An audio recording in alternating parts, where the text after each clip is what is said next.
منكم تقبل يا كريم. السلام عليكم ورحمة الله وبركاته.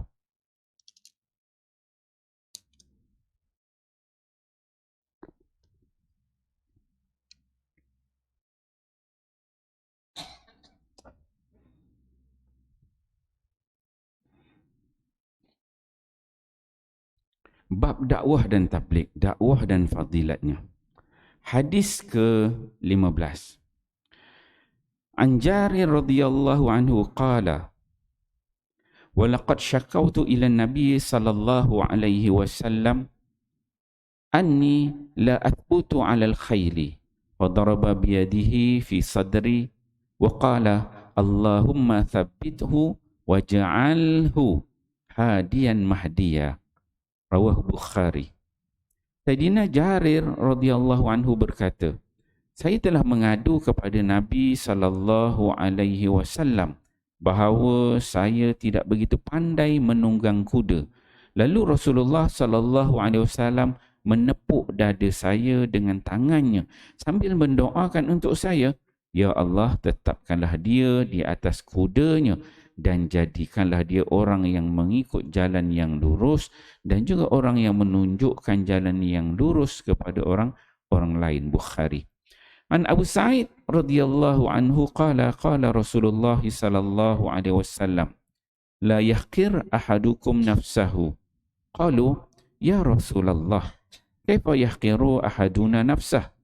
Qala yara amran lillahi alaihi fihi maqalun summa la yaqulu fihi fa yaqulu Allahu azza wa jal lahu yawmal qiyamah ma mana'aka an taqula fihi kada wa kada fa yaqulu khasyatun nas fa yaqulu fa iyaya kunta ahaqqu an takhsyah. Rawahu Ibnu Majah. Sayyidina Abu Sa'id radhiyallahu anhu meriwayatkan bahawa Rasulullah sallallahu alaihi wasallam bersabda, janganlah sesiapa daripada kamu menghina dirinya sendiri. Para sahabat bertanya, wahai Rasulullah, bagaimana seseorang itu menghina dirinya sendiri? Baginda menjawab, seseorang yang melihat sesuatu perkara yang dipertanggungjawabkan oleh Allah untuk dia mengatakan sesuatu untuk mengislahkan perkara itu tetapi dia tidak melakukannya. Maka pada hari kiamat Allah Subhanahu wa taala akan bertanya kepadanya, apakah yang menghalang kamu daripada memperkatakan sesuatu terhadap sekian-sekian hal? Dia akan menjawab, kerana takutkan manusia menyusahkan saya. Maka Allah Subhanahu wa taala berfirman kepadanya, akulah yang lebih berhak untuk kamu takuti. Ibnu Majah. Keterangan, tidak menunaikan tanggungjawab yang diberikan oleh Allah Subhanahu wa taala untuk mencegah kemungkaran yang berlaku kerana takutkan orang ramai merupakan perbuatan menghina diri sendiri. Alhamdulillah, tuan-tuan dia, pagi ini kita membaca dua hadis Nabi sallallahu alaihi wasallam. Hadis di bawah tajuk dakwah dan tabligh. Hadis yang ke-15, hadis yang diriwayatkan oleh Jarir. Jarir merupakan salah seorang sahabat Nabi sallallahu alaihi wasallam. Jarir biasa ditulis Jarir ni Jarir bin Abdullah lah. Jadi disebutkan dari riwayat Jarir ni dia Islam dia lewat. Ketika mana Nabi sallallahu alaihi wasallam balik daripada Amul Fathi, lepas buka kota Mekah sekitar tahun ke-9 ke-10 Hijrah, baru dia beriman dengan Nabi sallallahu alaihi wasallam. Jarir al-Bajilah. Dia ni ketua kabilah Bajilah. Disebutkan Jarir ni dia seorang sahabat Nabi sallallahu alaihi wasallam yang paling tampan. Dia mukanya cukup handsome. Nabi sallallahu alaihi wasallam kalau nampak Jarir ni, Nabi dia akan senyum je. Sebab Jarir dia cerita beberapa kali dalam hadis Jarir dia kata, aku ni kalau jumpa Nabi sallallahu alaihi wasallam, Nabi mesti ketawa, senyum je, tengok aku, dia muka ni memang handsome. Umar Al-Khattab dia kata, Jarir ni Yusuf hazihi ummah, dia kata. Maksudnya zaman Nabi dan sahabat tu, kalau nak tengok Nabi Yusuf, tengoklah pada Jarir. Itu kehebatan yang ada pada Jarir. Okey, jadi Jarir ni disebut satu hari dia kata, aku jumpa dengan Nabi sallallahu alaihi wasallam, syakautu ila Nabi, aku ni ngadu pada Nabi, dia kata, anila asbutu alal khair, Walaupun dia handsome tapi dia tak boleh mengundang, tak boleh naik kuda. Duduk atas kuda jatuh, dia tak pandai untuk menunggang kuda. Itu kelemahan dia. Kemudian apa yang dibuat oleh Nabi sallallahu alaihi wasallam?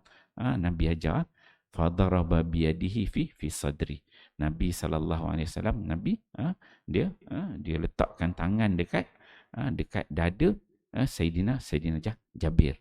Letakkan tangan, kemudian Nabi mendoakan. Ini skill kaedah bagaimana kita nak mendoakan seseorang. Bila seorang datang minta kita doakan, kita pegang dada dia kan. Pegang dada dia, kita doakan. Apa yang yang Nabi doakan? Allahumma sabbithu. Yang pertama, tengok Nabi dia ajar macam mana cara kita berdoa.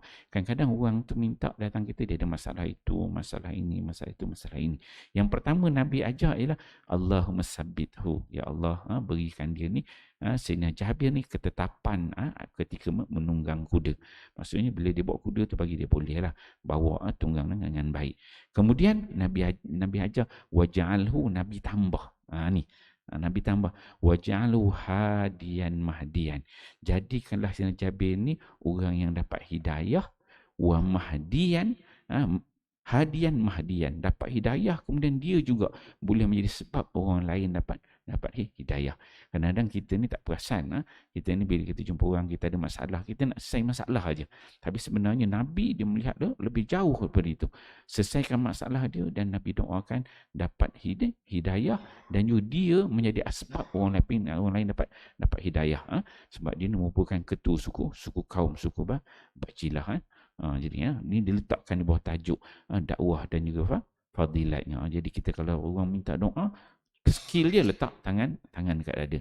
Tapi tengoklah kalau laki dengan perempuan tak dada pula kan, lain pula jadi cerita nanti tu kena pastikan betul tepat kaedah dia. Kemudian didatangkan dengan hadis yang ke-16. Hadis daripada Abi Sa'id ni biasalah Abi Sa'id Al-Khudri. Kita dah banyak kali dah cerita tentang dia, nama dia Sa'id bin Sinan. Dia meriwayatkan hadis antara 7 orang yang paling banyak meriwayatkan hadis, 1117 hadis yang diriwayatkan. Dan hadis ini dia sebutkan, Abu Sa'id dia kata dia mendengar Nabi sallallahu alaihi wasallam bersabda, apa kata Nabi? La yahqir ahadukum nafsahu.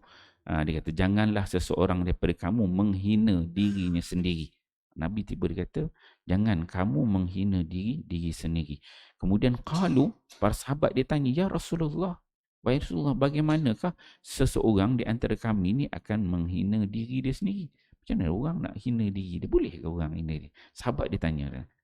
Qala, Nabi kata, yaro amron lillahi alaihi fihi maqalun summa la yaqulu fihi. Orang yang menghina dirinya sendiri, kata Nabi SAW, ialah orang yang melihat sesuatu perkara yang dilakukan, kemudian dia tidak mengatakan perkara yang benar pada perkara tersebut. Dia nampak orang tu buat salah satu perkara, tetapi dia tidak menyebutkan kesalahan orang tu. Dia duk cover line kan. Ini amal ma'ruf satu, dia ada dua. Satu kita al-amru bil ma'ruf, yang kedua an-nahyu anil munkar. Ma'ruf ni dia mudah, ajak orang buat baik, jom buat baik itu mudah. Yang susah ni an-nahyu anil munkar. Bila orang buat salah silap tu kita nak tegur. Yang tu yang sangat berat. Ini dia an-nahyu anil munkar. Dia kata yaro amron lillahi alaihi fihi maqalun summa la yaqulu fi. Kamu nampak orang buat salah tapi kamu diamkan. Dia kata fa yaqulu, maka kata Nabi SAW, fayaqulullahu azza wa jalla yaumal qiyamah. Nabi kata nanti dekat hari akhirat nanti Allah Subhanahu wa taala akan bercakap kepada orang yang nampak benda salah, yang dia tahu tapi dia tak tegur. Apa kata Allah dekat akhirat nanti? Ma mana'aka an taqula fihi kadha wa kadha. Nabi dia tanya depan kita nanti. Kita nampak benda ni benda yang salah tapi kita biarkan, kita tak tegur. Nah, Allah Ta'ala akan tanya kita, apakah menyebabkan engkau tidak mengatakan, tidak melarang daripada seorang tu, dia ni buat begini. Kenapa kamu tak tegur? Gitu. Allah Ta'ala akan tanya kita. Maka fayaqulu, maka kita pun jawab, khasyatun nas, takut kepada manusia. Kata fayaqulu, Maka Nabi maka Allah Subhanahu Wa Taala akan berkata pada hari akhirat, fa iyaya kunta ahaqu an takhsha. Sepatutnya pada akulah yang kamu perlu takut. Ini biasa berlaku pada kita tuan-tuan ya. Dia amal makruf ni ringan. Nahyu anil munkar ni benda yang berat. Orang kita ajak orang buat baik ni senang. Orang nak ikut boleh, orang tak nak ikut boleh. Orang tak berasa sangat benda yang baik. Orang dengar ajak baik. Tapi nahyu anil munkar ni dia sangat berat. Sebab bila kita cakap nanti dia akan kena orang. Bila cakap tertembak kena orang tu. Bila cakap kena orang ni berasa hati. Bila cakap orang ni berasa hati. Sebab orang tu buat silap. Kan? Dia cakap dia akan berasa. Ni memang berat. Tapi Allah SWT, Nabi tu tegur supaya kita nampak. Contoh paling mudah kita kat rumah lah. Tengok anak-anak tidur kan. Rehat. Subuh ni. Subuh dah. Kita dekat pukul 6 subuh kan. Tengok anak tu. Alah kesian tengok dia. Ngantuk letih. Biarlah dia tidur. Tengok. Kita tahu sepatutnya kena kejut. Bangunkan awak. Ini kita pula. Biarlah letih lah. Ini berlaku. Sepatutnya kita kena mendidik, membimbing. Benda yang tak betul kita kena tegur. Sama ada anak kita kerakan, taulah. Itu yang dikatakan benda yang berat untuk kita buat. Jadi kita doa pada Allah SWT. Moga Allah berikan kita kekuatan. Allah Ta'ala beri kita kuat, insyaAllah kita boleh kita buatkan al-ma'ruf dan juga nahyu anil munkar. InsyaAllah tuan-tuan mulia, kita fahami amal dan sampaikan. Wallahu a'lam. Subhanallah. والعصر إلا الذين آمنوا بالصالحات صلى الله على محمد صلى الله عليه وسلم صلى الله على محمد صلى الله عليه وسلم يا نبي سلام عليك يا رسول سلام عليك يا حبيب سلام عليك صلوات الله عليك صلى الله على محمد صلى الله عليه وسلم صلى الله على محمد صلى الله عليه وسلم